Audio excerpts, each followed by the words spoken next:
کیا ہم نہیں چاہتے کہ ہمیں سال بھر روزہ رکھنے کا ثواب ملے؟ اس کا بہترین طریقہ یہ ہے کہ ہم نے رمضان کے روزے رکھ لیے ہیں، اللہ تعالیٰ کم سے کم جو اجر دیتا ہے نا، ایک نیکی پر 10 اجر دیتا ہے۔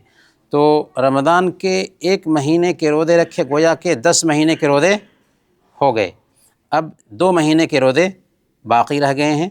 اگر ہم نے شوال کے 6 روزے رکھ لیے تو یہ 2 مہینے کے روزوں کے برابر ہو جائیں گے، گویا کہ سال بھر ہم روزے رکھتے رہ گئے۔ اللہ کے نبی صلی اللہ علیہ وسلم نے بیان فرمایا، من صام رمضان ثم اتبعہ 6 من شوال کان کصیام الدہر۔ صحیح مسلم کی روایت ہے، اللہ کے نبی صلی اللہ علیہ وسلم بیان فرماتے ہیں کہ جس نے رمضان کے روزے رکھے اور پھر اس کے بعد شوال کے 6 روزے رکھ لیے تو گویا کہ وہ ہمیشہ روزہ رکھتا رہا۔ اس طریقے سے اگر ہم نے شوال کے 6 روزے رکھا، گویا کہ ہمیشہ روزہ رکھنے والے بن گئے۔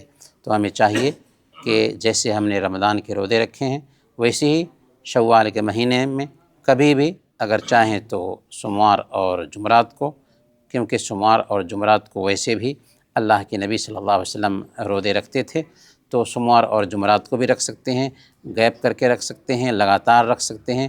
البتہ یہ روزے شوال میں ہی رکھ لینے چاہیے تاکہ ہمیں ہمیشہ روزہ رکھنے کا ثواب ملے۔